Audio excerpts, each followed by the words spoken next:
Hey, it's Enrico Palazzo! Utah, give me 2. Palazzo!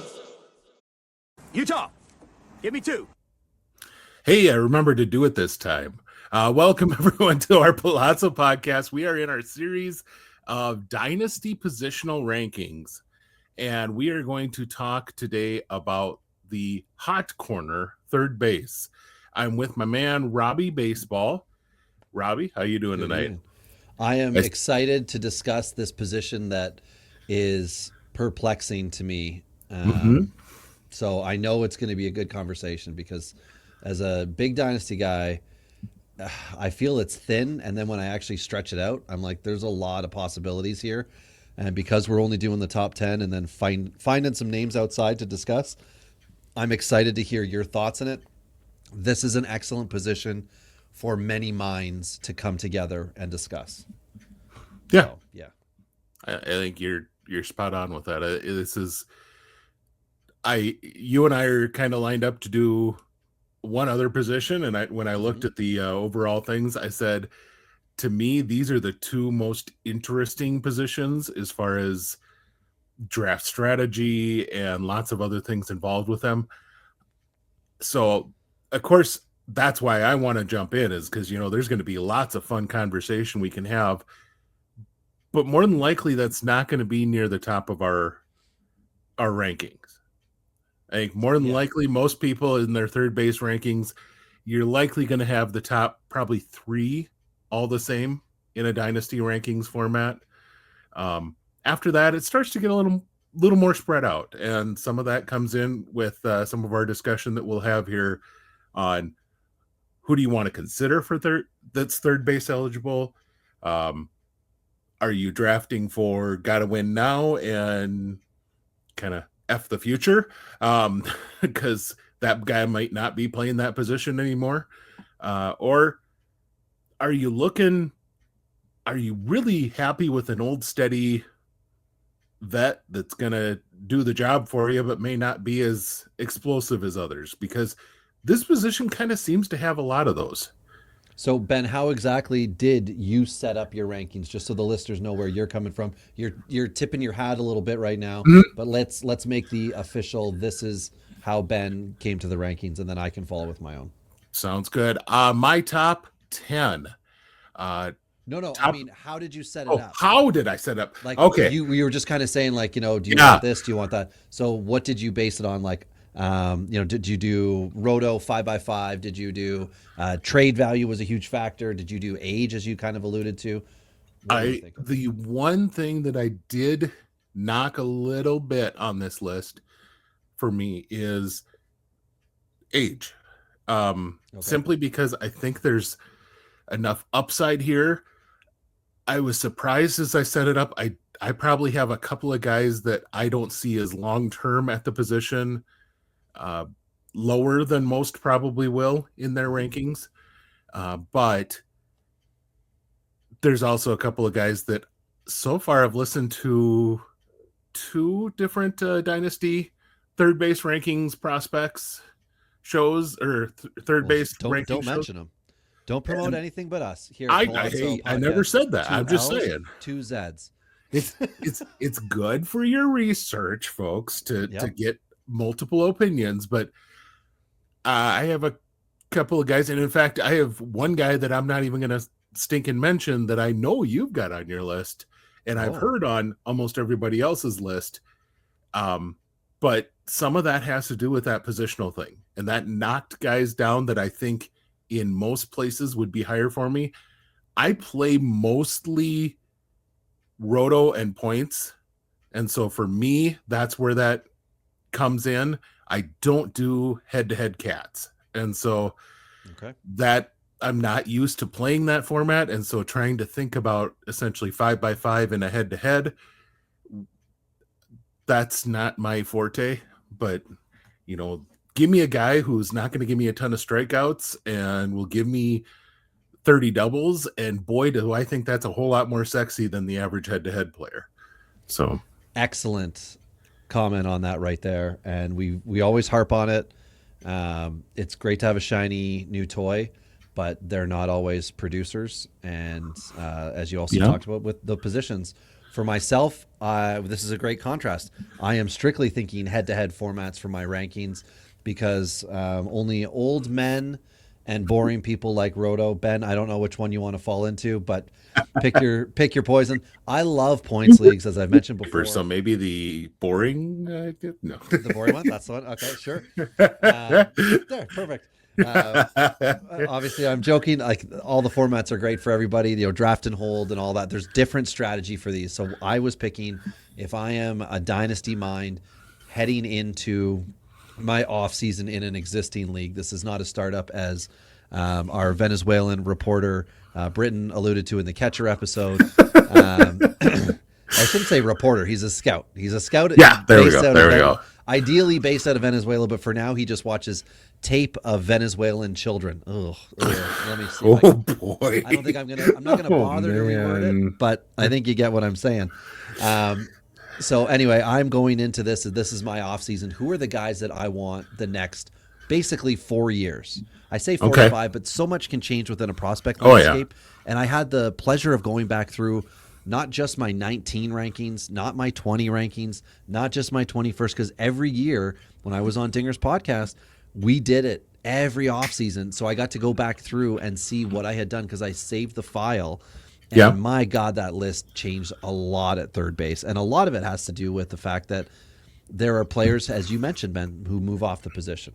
So I'm banking it on who is going to ideally produce from third base as a third baseman and or have that eligibility. So they might be the super utility guy. But again, top 10, these are all starting players. These are guys who safely should do things over the next 5 years. They just might not be starting at third base in the next year or two. So let's get into it. So Ben, why don't you give me your 10 through 6, and then I can do the same, and then we'll go 5 to 1. All right. So my 10 through 6, I have Royce Lewis bringing up the back end at number 10. I have Mark Vientos at number 9, Jordan Westberg at number 8, Alex Bregman at number 7, and Jazz Chisholm Jr. at number 6. Okay. Jazz, sorry, I got Bregman at 7, Jazz at 6 for you. I think I missed your 8. 8 is Jordan Westberg. Thank you. Okay. I like it. I'm highlighting the guys. So it's taking a minute because my ranks are much different than yours. Yes. Which is excellent. Now we do have overlap on one of our 10 through 6. So mine, at my number 10, Connor Norby with Miami. Okay. My number 9, Kobe Mayo with Baltimore. My number 8, Mark Vientos with the Mets. That's our overlap there. I get credit on the high guy there. Now, we've also discussed in previous podcasts the potential for a position change with him, which it's not yet there, but other potential players with that eligibility I've mentioned. Connor Norby could also potentially be a second baseman. And Kobe Mayo, I mean, it's not likely because he's a solid defender, but he could potentially be on the other end of the corner at first base. And my number 7 here, I've got Manny Machado. And my number 6, I've got Alec Boehm. He likes to hit him, and I'm good with it. But to briefly say here, Ben, on your list, the player that I have the furthest back that you have inside your top 10, I've got Jordan Westberg at 19, and a lot of that to me has to do with not sure what position the at-bats are all going to come from. Obviously, of my Baltimore players, I've picked Mayo as a primary third baseman over Westberg. What are you thinking? Is this a guy who's going to stick and move Mayo, or is this going to be a middle, or not a middle, but a utility infielder who's starting? And that's where I'm at. I think he is a guy who's going to get 5 starts a week. And I think he's going to get a start or two a week at third, which is going to leave him eligible at third for quite a while. Because, Mayo is only getting bigger. I mean, the kid has filled out a ton since high school, and he this year went from looking like I just got my man muscles to now I have Superman muscles. So it kind of he took that next step as far as his physicality. Boy, if he goes any further, it's going to be tough to stick him in at the hot corner frequently. And Okay. he's had a little bit of injury stuff. That is the one thing to me. Jordan Westbrook has been surprisingly durable and playing around the infield, surprisingly durable. And as we talked about earlier, he's not a guy that's going to K a lot. In points leagues, he's a heck of a lot more valuable because he's a doubles guy. He's not going to get you a lot of strikeouts. So there's a lot of value in him in his points league comparatively. But Okay. Yeah. I tend to like to value multi-position guys, and he seems to me like one that'll be multi-position probably for multiple years here. Yeah, and within Baltimore's system, there's an immediate wave that's pushing him now. That Mayo is, of course, leading the charge on. But also, we don't know how quickly anything below is going to bubble up. That could be a second one that will, again, not necessarily force anybody to move out of the lineup, but it could just be where they're getting their primary at bats from. So it's solid for me.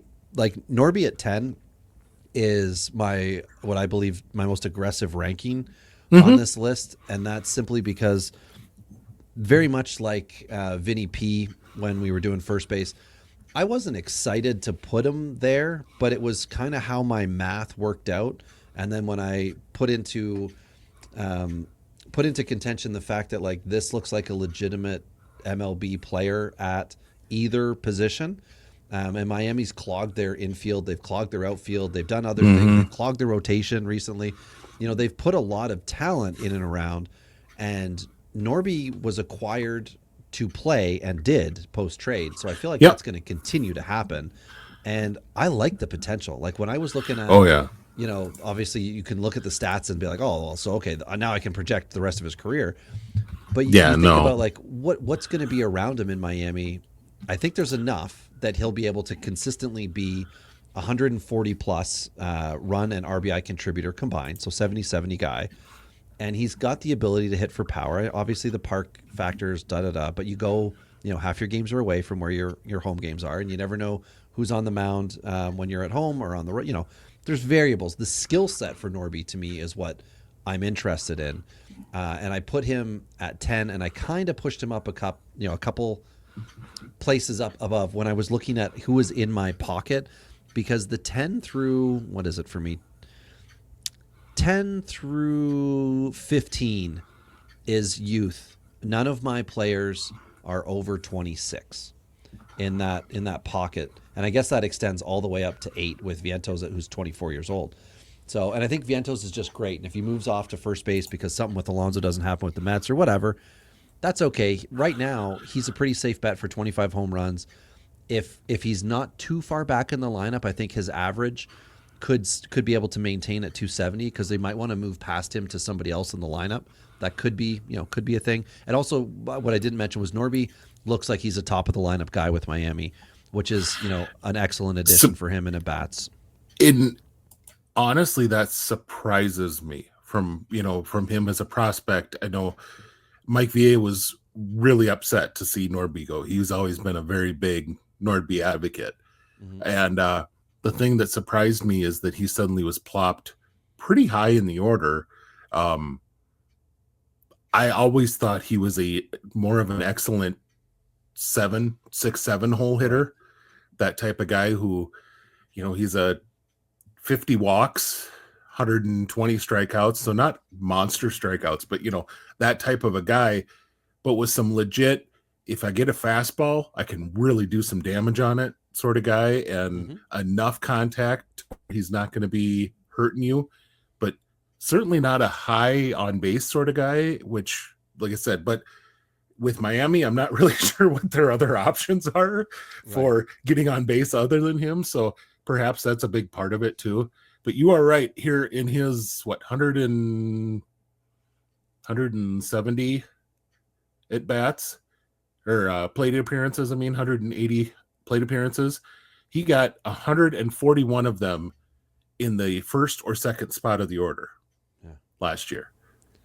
Like Davis Schneider with Toronto had that last year early in the season when Toronto basically was somewhat lost as far as like no one's getting on base. We need someone on base for the other bats. And they moved him up. It wasn't to his benefit, but they made that choice hoping he could continue to do things that he was outperforming, which, I'll give Justin Mason credit for making the comment that he wanted nothing to do with him in redraft.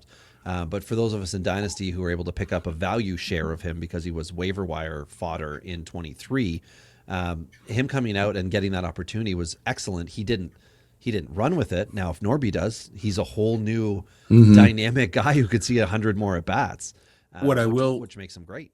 What I will say about Norby's opportunity in Miami, those who are trying to pump up Davis and De Los Santos have never watched him play defense. He should be nowhere near third base. And yeah, he's got some fun raw power. I think they're going to find out that that's pretty much the entirety of his profile, his power. And it's not a whole lot of contact. Right? He was in the Rule 5 draft and taken for a reason. Yep. And he was returned for a reason. And it's one year has passed since that occurred, and now a month and change. He is not all of a sudden an elite prospect. He didn't shore it all up. It's just that's when he came onto our radar. And I believe Arizona has done this twice with Miami now, where they have had a hyped up prospect who, like Arizona, who they have then dealt for somebody else, like for a Miami player of note. So we can get to it. Which, of course, that was one of the other guys that I mentioned in mine. And that's as we, if we want to talk about one of the things, and this might lead into a guy that you're going to end up talking about here in your top 5, but. Well, yeah, let's do our top 5s, and then that way we can, all the names have been said. Okay. Yeah. Sounds good. Well, I will go on mine here first. And this is, from what I'm listening to, I am the low man on Junior Caminero at 5. Then I have Manny Machado at 4, Austin Riley at 3, Rafael Devers at 2, and Jose Ramirez at numero 1. Okay. I'm just going to say mine so then we can have the conversation about who's not in mine. Alex Bregman is my number 5. Waiting to find out what 2025 and beyond is going to have for him. But, I mean, there's so much production there. My number 4 is my wild card in this top 5, and that's Jazz Chisholm with the Yankees right now. After he got traded, he went right into third base. That's where they plugged him in. That's where they needed a body. It looks like it might be second base this year, but that doesn't mean he doesn't have the ability to do it, as he did it for a team that went to the World Series. And if you'll remember who made errors in the outfield, it wasn't Jazz, because he wasn't out there. My number 3 is Austin Riley. I do not like the step backwards he took last year. I do not like the fear of massive Ks, but he has the ability to also smack 40 bombs in multiple seasons. Looking forward, he is, I think, going to play all this year at 26, if not turn 27. He is entering his prime, and he has put up some staggering numbers. Yeah, a lot of last year was injury. Yeah, which once upon a time it was with that shoulder too, and what was it, 2019 or 21? Whenever they had their run, and he had a horrible average, but he was smacking the ball. I forget it was 21 when they had their World Series run. Yes, at the very end. Yep. Yeah, he was a stud all year, and then that was when he really struggled at the very end. Yeah, my number 2, the king is off the top of the mountain. I've got Jose Ramirez, and this has more to do with the fact that I love him and all of his category production, but we did have that 18-month period of time earlier in his career where he was just horrific, like waiver wire, get rid of this guy, like what's going on. It was post All-Star break, I think, 1 year to after the All-Star break the next year, something like that, or maybe it was like the end of he had just like a long enough stretch and then went back to being absolutely dominant. And now that he's 31 plus, I don't know if he's going to sustain stealing as many bases. And if he does alter, which is what my assumption is, he will alter himself into more of a power type bat than a stolen base threat. That's going to, put the runs down for him, which is also obviously affecting the stolen bases if he's not doing it as much. But the runs will go down because he's not going to be scoring as much because he hasn't gotten as far around the base paths. And my number 1 is Devers, because I don't see how, Like if he could just steal 7 bags, Yeah. it would be so nice. But he is entering his prime, and the Red Sox are now, after a quick reset, trying to be competitive again. And I think that it just spells like fantasy magic for those out there. Devers, had the sophomore blip and then has come back and been incredibly consistent. And he's staying in Boston opposed to like other guys who have come and gone. Yeah. So I just think he's going to put up big numbers, multiple 100 RBI potential ahead. And of course the power is there. It's just the stolen bases, and average is great.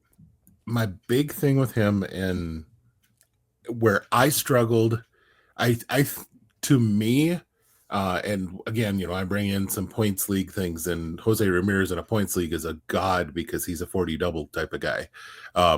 But Devers and Riley to me was a lot closer than Ramirez to either one of them. Oh yeah, because the stolen base category? No, because Devers took a big jump up in a negative way in strikeouts last year.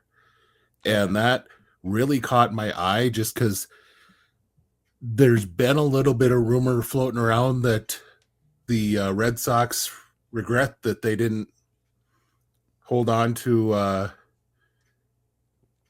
that they didn't Bogarts? that they didn't choose Bogarts over Devers, which that makes sense. I mean, and a lot of it is after he got through his shoulder stuff. Bogarts, and there, something for you to talk about on Second Base Show. Bogarts was, I think, the second or third best second baseman in the league once he came back from his shoulder injury in fantasy production. He really had an underrated, excellent second half of the year last year, and looks like that bat speed is back now that his shoulder is better. And that's the whole thing, is there's been some rumor that maybe Rafi's bat speed has dropped a tick, and that led to a lot of the strikeouts. Well, Riley has some of those same worries. That's always been a worry in Riley's back pocket, that his bat path is a little long. He's excellent when he's healthy and he's on his game. He is I won't say a guess hitter, but he is a very smart hitter in the box, in that he times up pitches very, very well. But you can get him with something that looks, if you've got a multiple pitch out of the same arm angle, that one of them just drops off the floor at the very end, you're going to get Riley swinging over the top of that every time, because he's geared up for 1 or 2 pitches every single time he goes to swing. And that can work for some guys. I mean, David Ortiz made a hell of a career out of being I know what's coming type of hitter. I'm guessing on it, but I know what's coming because of this and this and this and this with what the pitcher is doing. That can be a career, but the guy that I didn't hear you mention was Caminero. Mm-hmm. And that one to me is interesting because I dug in a little bit. I am hearing him as a top 2 or 3 player in places, which blows my mind. Yeah, it's assumed production. That's what it is. Yes. And I've already gone through this battle with a now former or disgraced Tampa Bay Ray in Wander Franco when everyone was ready to anoint him, the future of baseball. And even when he came up, I have been trying to temper expectations.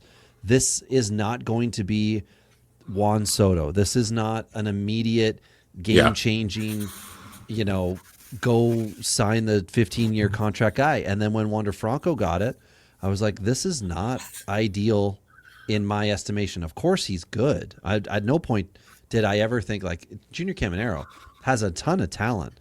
Yeah. But he also is trying to do 2 things that are incredibly difficult, which is playing third base in Major League Baseball and hitting Major League pitching.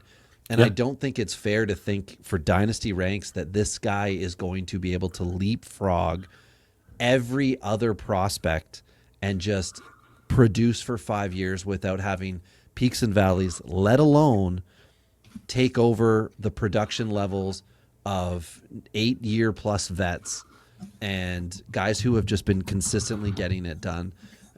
So I have Junior at 12. Okay. And the difference between him at 12 and 15, which is where I have Josh Jung, was not a lot.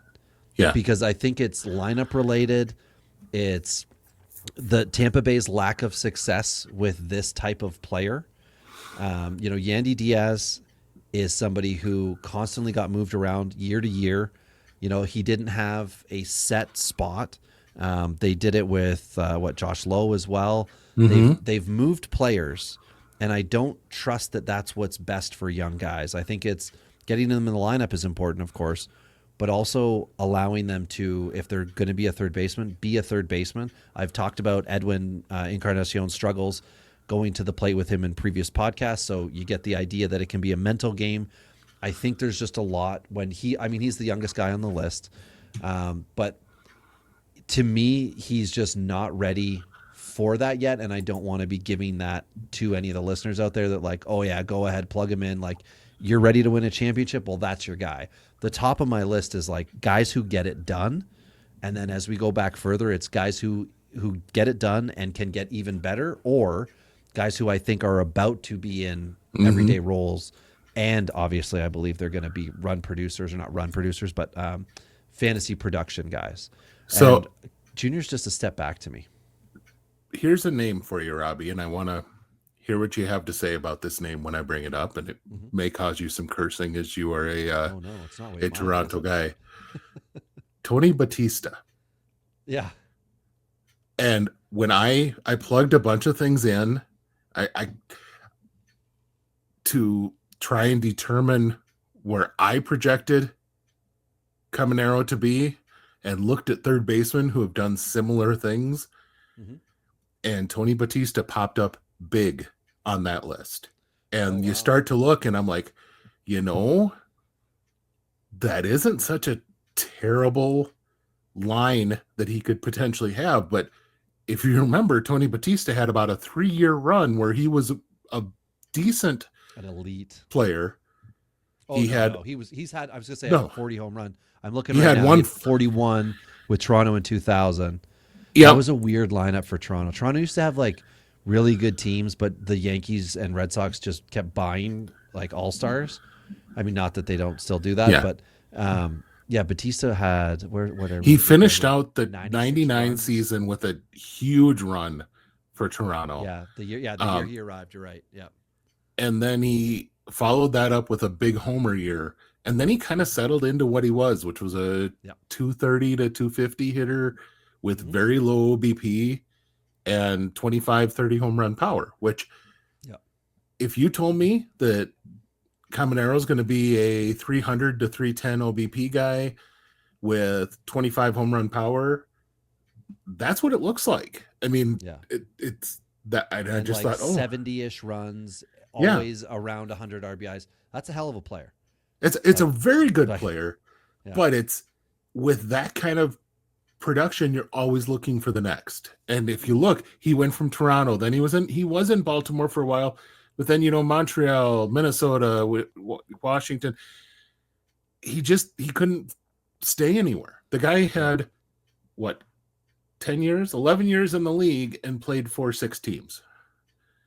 You end up having a career like that when that's what your talent level is. And she's technically 7 because it was Montreal. Then he did not play in 05.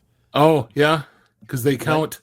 They count Montreal and Washington as 2 different organizations. So let's say technically, but either way, I completely agree with you.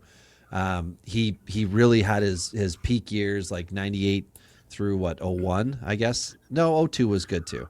Yeah, he was good in 02. But then, like you said, and again, if that's what I mean, he started at age 22 as a pro. That's my issue. Is I think people get excited about J2 guys. It's unfair, and it goes back, 10 years ago. But really, it was 2018, 2019 that everybody started, especially in Dynasty, to go heavy drafting these guys in first-year player drafts. Dynasty because everyone wanted the next Acuna. They wanted the next Soto. They wanted the next. They saw these guys that, Acuna went up 4 3 or 4 levels in the minors in 1 year. Soto went up 3 levels in the minors and ended up in the majors.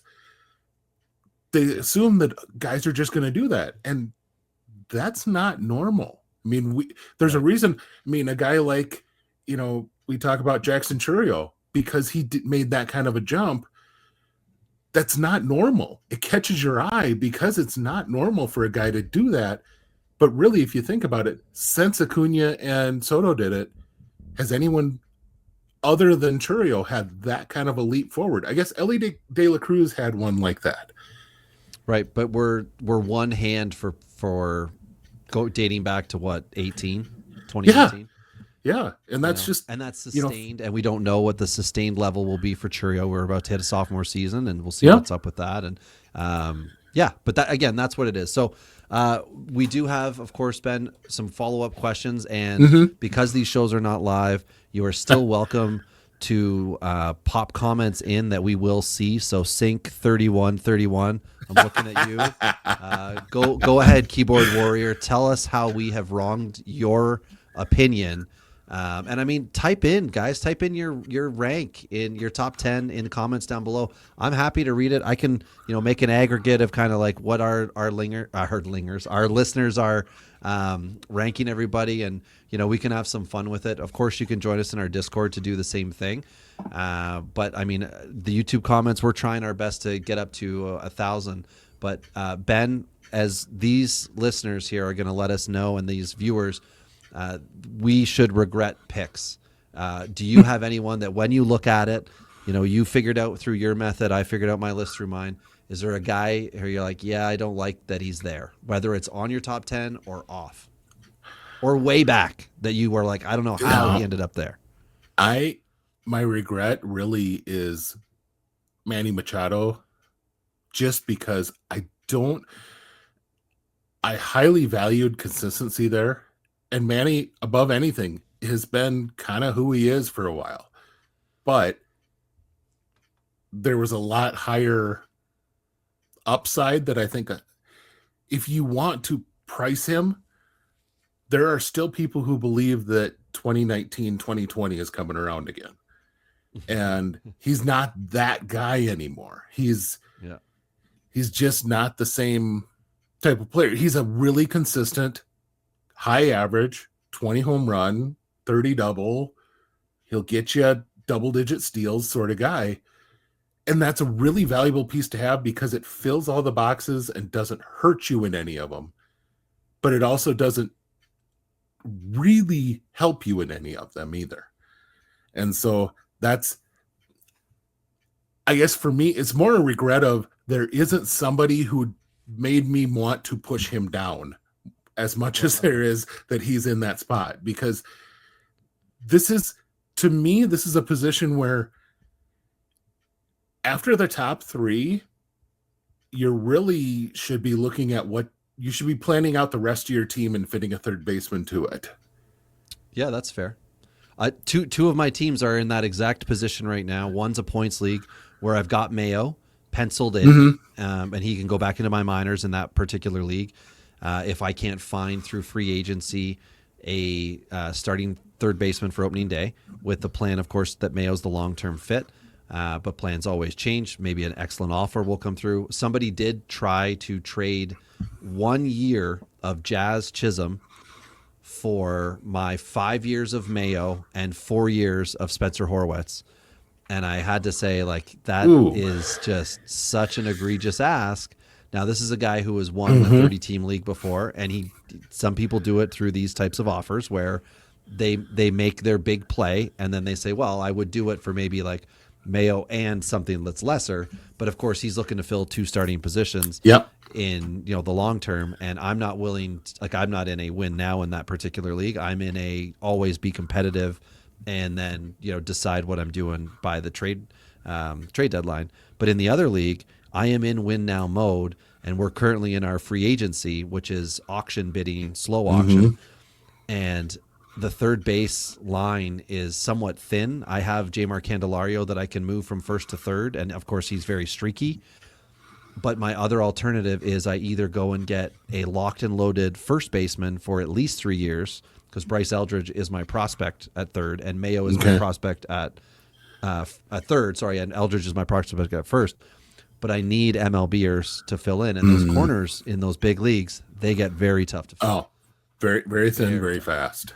Yeah. So how about you, Robbie? Yeah, one of the guys that I regret, and it's kind of a comical regret, is that Gio Urshela, who's going to play for the A's. And as I've mentioned before, they're going to be hyped as the year goes on. He's 40th.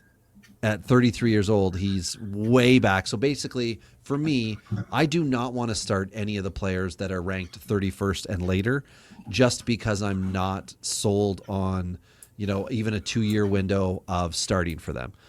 So he's way back, and I regret it because it's the year 3 and beyond that I have no clue on him. But he seems to find a way to make impacts in deep leagues specifically. Yeah. But for the for the smaller leagues, I don't like that I've got Novelli Marte at 20. I don't like it because I find it's too far back at one moment, but at the same time, it's pretty high in a deep league to say that this guy's going to be the most consistent producer in my leagues that I'm, valuing here over the next 5 years, because I just don't know. And there were big holes in his game before. Then he had that excellent pocket of success. Then he's of course suspended for being a cheater, and now he's back. So what really is Noelli Marte? What is he? Who is he? So him at 20 is odd, and then Arenado I've got at 18, and I just don't like how far back he is. Yeah, but I have experienced firsthand, watched the games, lived the life of a Jays fan watching Tulo outside of Coors, and it was really rough. And Arenado outside of Coors has been much better, but it can turn quick. And he's also 32, and to say from age 32 through his age 36 season, he's not 34 this year? No, he's not. Yes, 34 on April 16th. So he will be 34 for most of the year. Okay, so how the hell did I have him off by 18 months then? Okay. Anyway, well, there we go. More to my point. Yeah. He is in the 2 to 3 year window, not the 4+ year window, so he went well back for me. And he is one to me, I don't even have him mentioned anywhere, but he is one that I think he's way too much in his own head about playing. The guy, the last 2 years with St. Louis has been banged up beyond belief and has played almost 300 games. That shouldn't happen when you're that banged up and you're 32, 33 years old. Well, you should be saying now, Ben. Yeah, well, but I'm saying, I just learned he's even older than I thought. Is he going to be willing, as you age? That's one of the things that made, and yes, I'm a Braves fan, but I got to watch Chipper Jones play third base until the day he walked away from the game and win a batting title, either in his last year or second to last year. But a big part of that was because he was willing to sit down once or twice a week, knowing that it was going to save his legs, knowing that it was going to help him in the long run. And, that made all the difference for him as he finished out his career. Yeah, he still had some dink and dunk injuries, but then he sat through them. He didn't try to play through them. He rested himself, and I was just going to pull this up. So he last played 150 games at age 31, and he retired after his age 40 season. Okay. So he played a lot of 120 to 140 game seasons as he finished out his career. What year did he retire? 2012. Okay, so that was that in the non-compete years for Atlanta? They had that hell of a run of 15, 16 consecutive division titles dating back to the 90s, but then they tried again in 2010. That was Bobby Cox's last year. Okay. And Posey was out. But that's a long time thing with Giants fans, that he tried to steal second base in the playoffs and they called him safe and he was out. But anyway, let's bring that up in the third base show. Okay, Yeah. so that aside, I understand why you're saying that he's got to do his body more favors as he ages. But I'm glad that we were both in agreement. I feel better about my assessment, knowing that you share in the fact that like he's just not necessarily aging it out right. So is there anyone that is not in your top 10 that you feel like should be in your top 10, or that you're just thinking, like this one could look bad in whatever 2 seasons? If you asked me who I trusted that doesn't have a full season at the position to hit 35 home runs this year, I would be about 52% Junior Caminero. Okay. And most of the rest of that 48 would be Kobe Mayo. And I don't have him in my 10. But a big part of that is simply because right now with the Orioles, I can't be sure they're going to be patient with him learning on the job, because they have someone like Westberg. Because frankly, if they're going to let anyone learn on the job in that organization this year, it's more than likely Jackson Holliday. And good point. Because he's the number 1 overall pick that they've invested in and all that. I would wager if he comes up and he struggles, he's getting the AAA treatment and Westberg takes over full-time there for a while. That's what I struggle with, is just that they have every reason to be quick on the trigger with him and push him back down to AAA if there's a bit of struggle. But he reminds me a ton. You mentioned Riley early on in his struggles. He reminds me a ton of Austin Riley in his approach, in his swing, in it. There's a lot there. Yeah. And we know what happened to Austin Riley in his second and third year. He kind of kicked off, and all of a sudden he's a high average 30 home run hitter every year. Yup. I don't know. I don't know what that'd be nice. Yeah. And that's just it. It's really hard to have him not. He's my 11, but it was the first 2 times I did this list, he was in the top 7. And then I really looked hard at playing time and went, I just can't be sure on that. And so I had to bump him down. But I think that's probably the guy. Okay. Mine is Isak. Well, I guess I'm going to cheat. I got 2. Isak Paredes is 1. And he is 1 because everything is there for him to be productive, and he can be in Houston for years. He's young. I think he'll turn 26 this year. But Ben, you can check. It'll probably be 29. No, I made sure on that one before I said it. I'm going to ruin your day. Isak, I've got right there. But he's also moved around a bunch within other organizations for trades and things like that. Like I believe was Detroit, then Tampa Bay, then Houston. Chicago. Then Chicago, then Houston. Sorry. So that's a lot, and give him credit for producing. So I think this could be really good for him, but he's not in my top 10. He's 11. And then I do have, and I admit, I understand, guys. I get it. I've got Miguel Garcia at 13. And he's young, but he's played over 100 games at third base the last 2 years.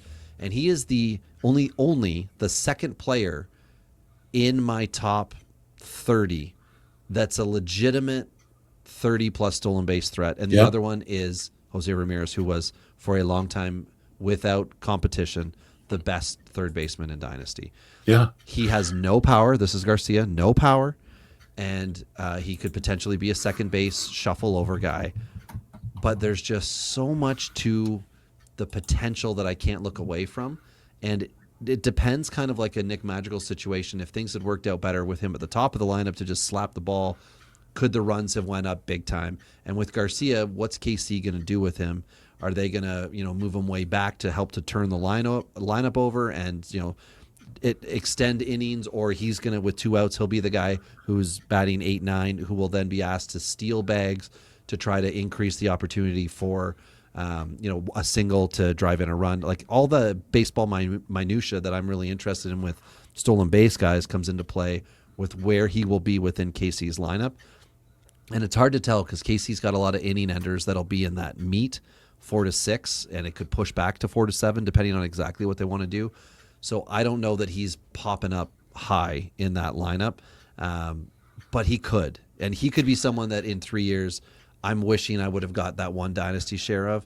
And, if Kobe Mayo, takes the Miguel Vargas route instead of the Austin Riley route, I will have wished that I had been aggressive on making a gut move trade for, an Isak Paredes and something else in exchange for my top ranked Kobe Mayo type. Because I have Mayo in a lot of leagues. So that's why I really am interested and invested in his success. So that's why I'm enjoying your chat of him there, Ben. But as much as I want to just circle the drain on the same guys I desperately don't want to fail, who do you think is on the list that for you with a new lineup or a new team could all of a sudden pop inside? They could pop inside your top 10 or they could pop well up in your ranks if they're further back. Who's a player that is a jersey change away from, I don't know, being unleashed?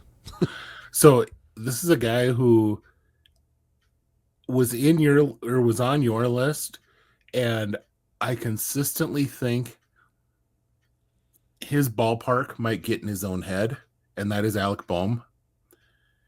And he's been rumored quite a bit over the last season and a half to be on the trade market. If I were to tell you, or if I were to ask you, what would you say his career per 162 home run number is? I feel like I like Boehm a lot. I'll just say 26 is my guess. You would be 10 high. This is 16 per 162.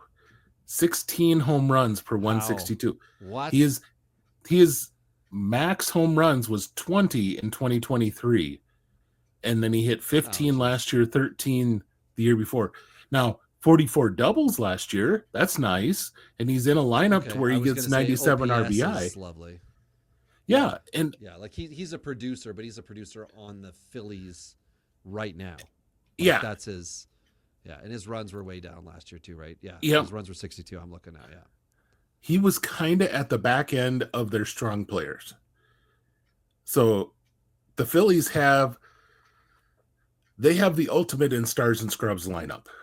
And Boehm somehow in their lineup always ends up at the bottom of the stars. So his RBI numbers look great because he's sitting behind, Nick Castellanos and Bryce Harper and JT Realmuto and all these guys who are getting on base and doing things.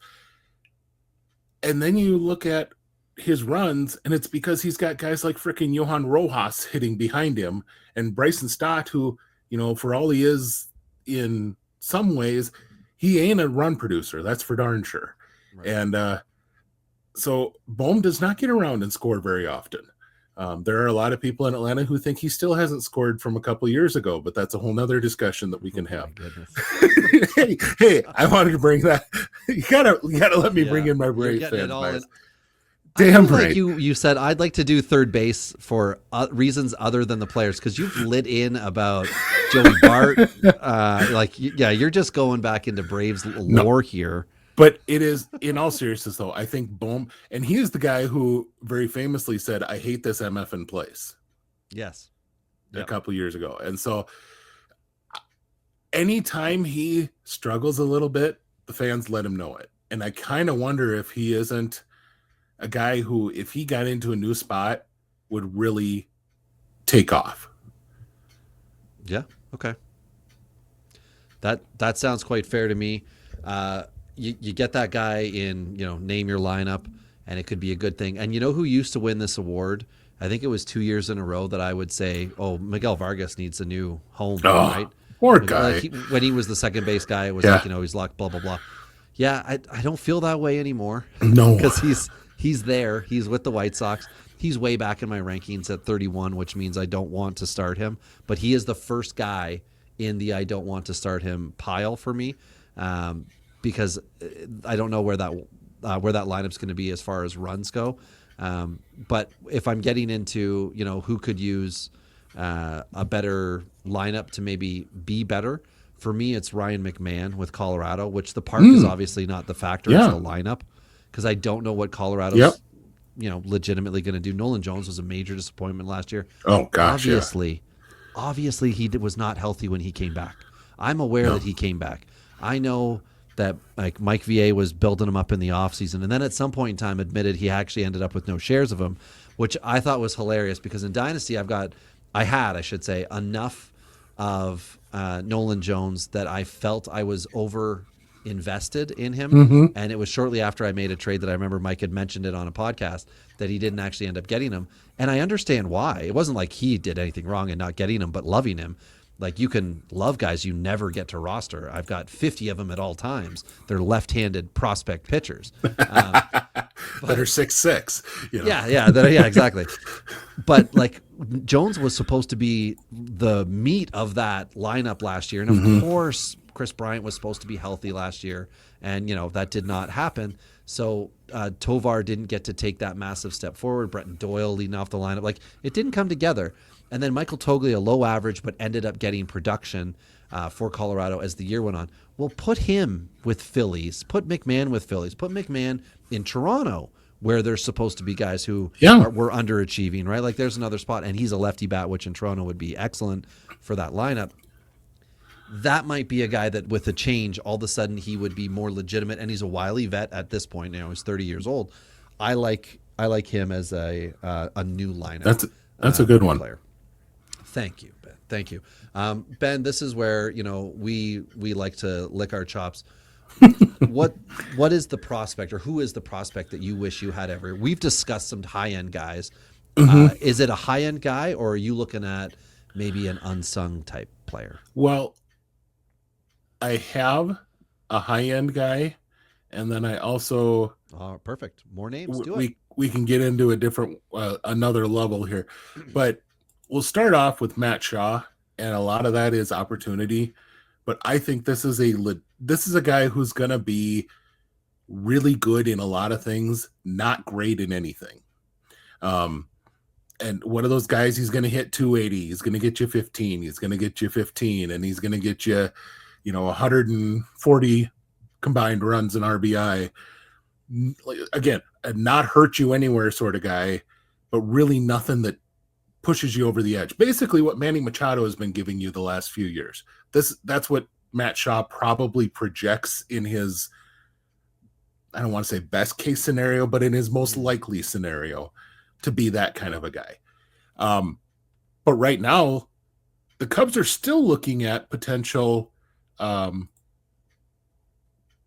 options on the free agent market, they apparently met with Alex Bregman, which that would... Jeez, that's comical. What the hell? I mean, for a team that wouldn't sit down with Kyle Tucker and work out a deal, we're now going to potentially sign, I think, the best offensive free agent still left, depending on how you feel about Pete Alonso. But what the heck? If you listen to my first base, the first base, you'll know how highly I feel of Pete Alonso. We won't give the names, but people, come on. So the third base prospect that is a ways away that I really want to have everywhere I can get him, because I just think this guy's going to be something down the road that's really fun, is still not playing third base. And that is Cooper Pratt with the Brewers. Drafted, was it first round? 6th round. Good Lord. He was... Wow, you were only off by a couple. Yeah. Well, he was the type of guy who no one thought once he got past like the 2nd round that he was signable. And the Brewers took a chance. They signed him, and then lo and behold, last year's draft? 23 draft. Okay. I was going to say, if it was last year, they did some damage, because they drafted a couple, was it Rents was, I think, the name of one of the pitchers they drafted late, who they gave it. So anyway, previous year, but they're doing the same thing. They're taking chances outside of the top 10 rounds. And the only tough thing for him is that maybe if I'm looking for A-ball type of guys, the other guy who would possibly be on my list is also a Brewer prospect, and that's Eric Batante. Pratt, I think, is going to be one of those guys that's an elite defender and has a really fast bat. So a guy who could possibly be a 25, 30 home run sort of guy and play high-end left side defense. But Tonti is more of a guy that has holy crap power and has the arm to work at third, but he is filled out fast. So I don't know if he is going to stay at third or if he's going to fill out so much that he needs to be at first. Okay. But those are two guys in the same system that I think are both really, really, really good prospects. But Cooper is the guy that I wish I have had everywhere, if you want to go by the strict definition of what we're talking here. Yep. Okay, so I will say that Mayo would be my default, but I do have him, as I mentioned, in several leagues. So I'm taking a step back, and this is well back in Dynasty rankings. I'm looking at future, and I already mentioned that I would like to see McMahon in a new lineup. And the future long-term third baseman with the Rockies, I think, could be Kyle Karros, who is 6'5", 220, right-handed bat, fifth-round pick in 2023. He has excelled in his pro time so far.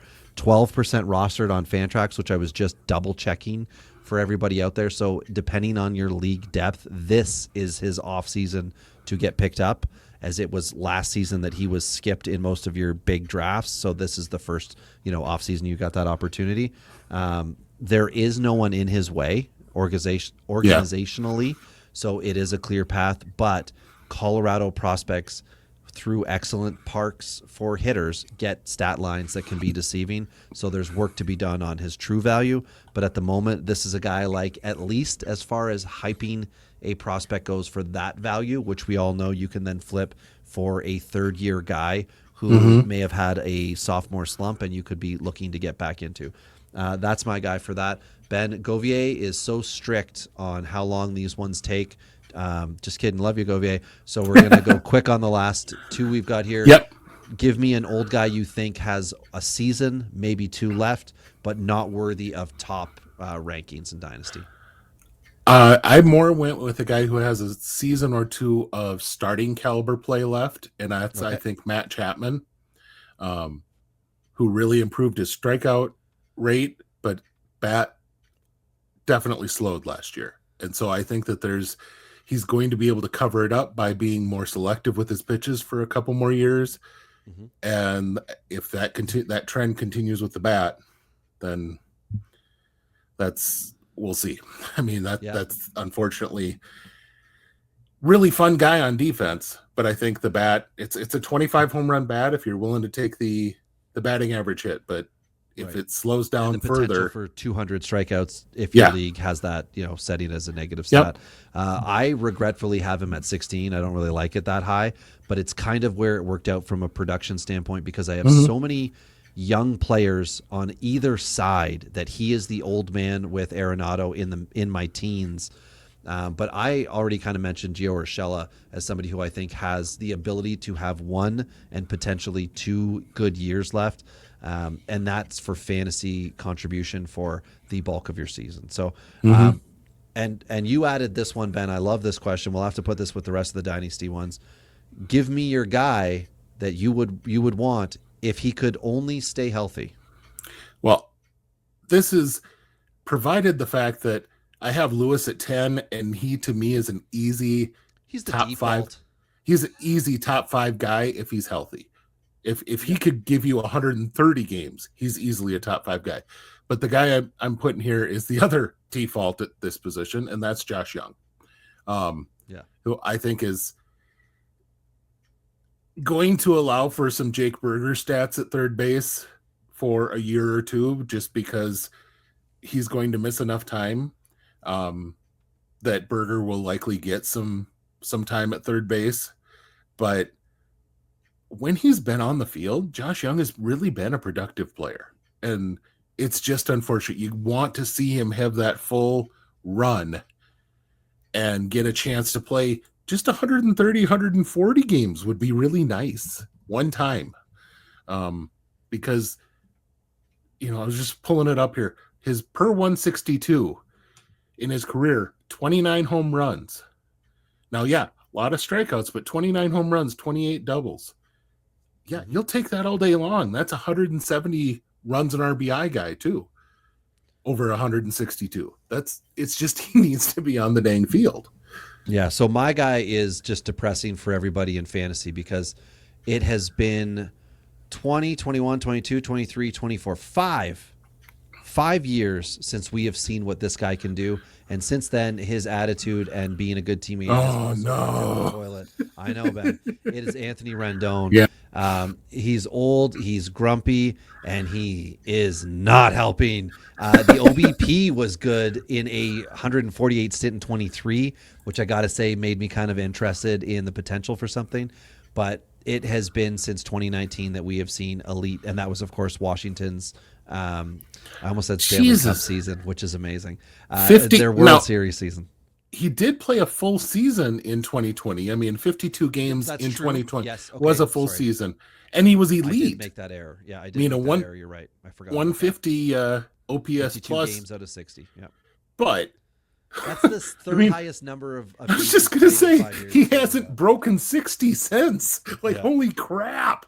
That's my guy. Oh my gosh, yeah. So third base is perplexing. Everybody's going to take a chance on. Not everybody. Someone in your league is going to take a chance on Rendon. Certainly don't do it as a starter. Oh yeah. But this is somebody who could lightning in a bottle for you. And then again, we went over the big guys here. The top three is the obvious three to us, and then beyond that, there's tons of conversation. So. We thank you for joining us again. We want to be at 1,000 YouTube subs because that allows us to do more fun things for you. Watch these. Oh, baby. We want you to watch these because Michael Govier does an excellent job of producing these. And somebody out there in the world of production should see this and, give him 5 stars. Yeah, on Apple and Spotify and all the other promotions. So anyway, on behalf of all of the Palazzo cast and crew, Ben, myself, Robbie, we thank you, and we look forward to the next Dynasty ranking episode. Hey, it's Enrico Palazzo! Utah, give me 2. Palazzo!